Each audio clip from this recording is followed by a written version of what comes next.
Commander Sarah Chun had seen her share of anomalies during her 15 years with NASA, but nothing had prepared her for the geometric impossibility that loomed before their lunar rover's cameras.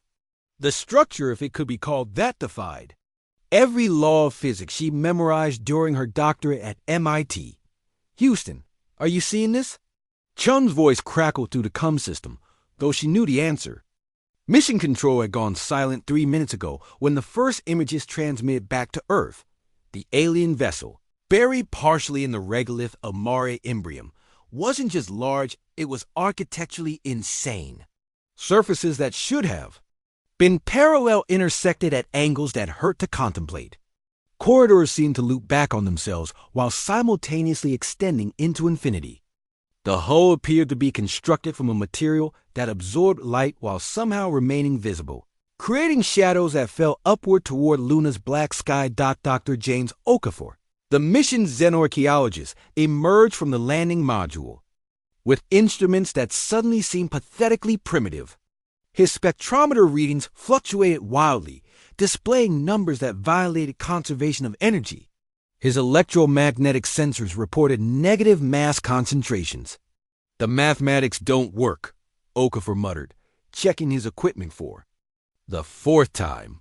"According to these readings, this thing has been here for approximately -6 million years." Chun studied the vessel through her helmet's visor, watching as its surfaces seemed to shift when she wasn't looking directly at them. "Maybe our instruments aren't designed to measure whatever this is made of." The third crew member, pilot Marcus Rivera, had remained unusually quiet since the discovery. As they approached the vessel's apparent entrance, a doorway that was simultaneously circular, square, and triangular, depending on viewing angle, he finally spoke.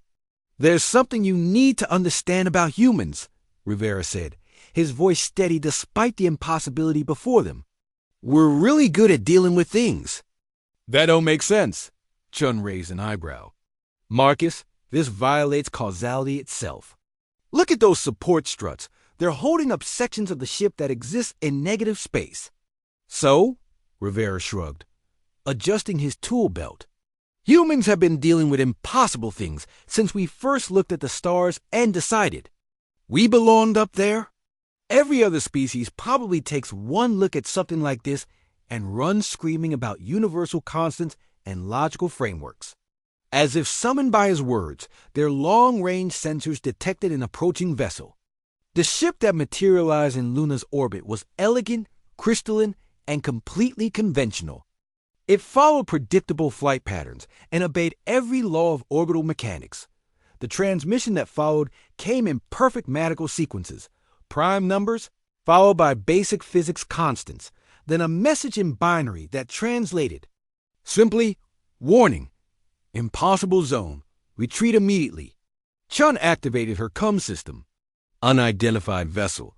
This is Commander Chen of the Human Exploration Mission, Artemis 7. We've discovered what appears to be an artificial structure of unknown origin." "Humans?" The response came immediately, laden with what could only be described as astonishment. "You approach the paradox engine, your species. Your species examines the impossible construct. We're still working on it," Chun replied.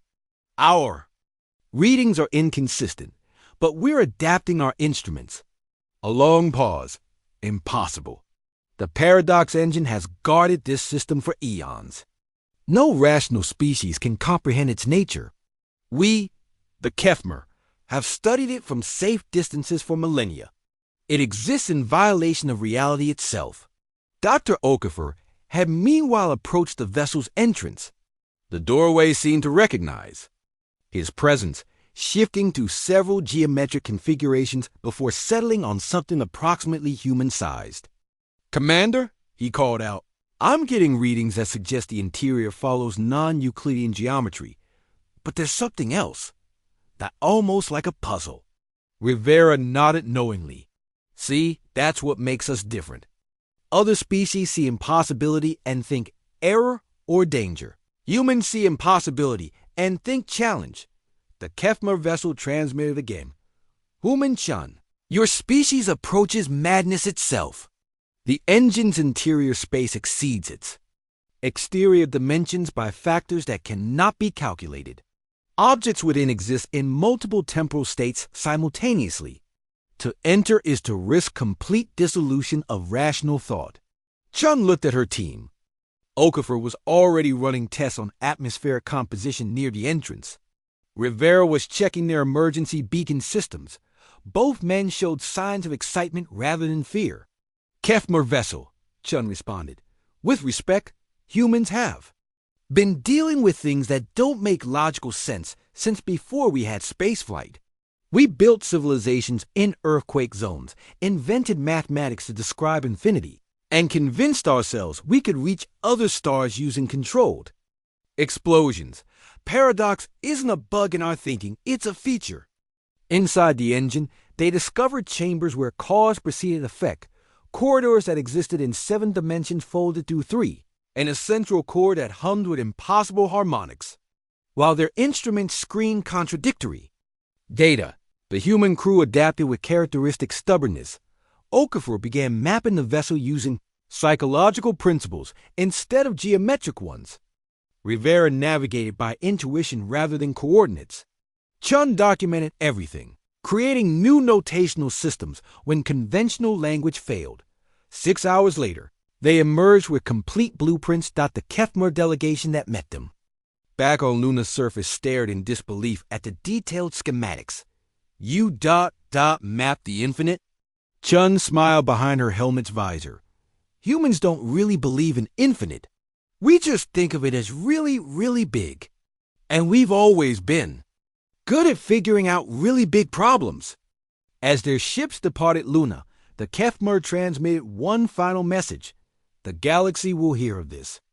A species that treats impossibility as merely inconvenient.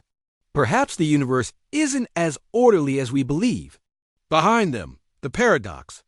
Engine continued its impossible existence, but now it had been measured, mapped, and thoroughly documented by a species too stubborn to acknowledge that some things simply couldn't be done.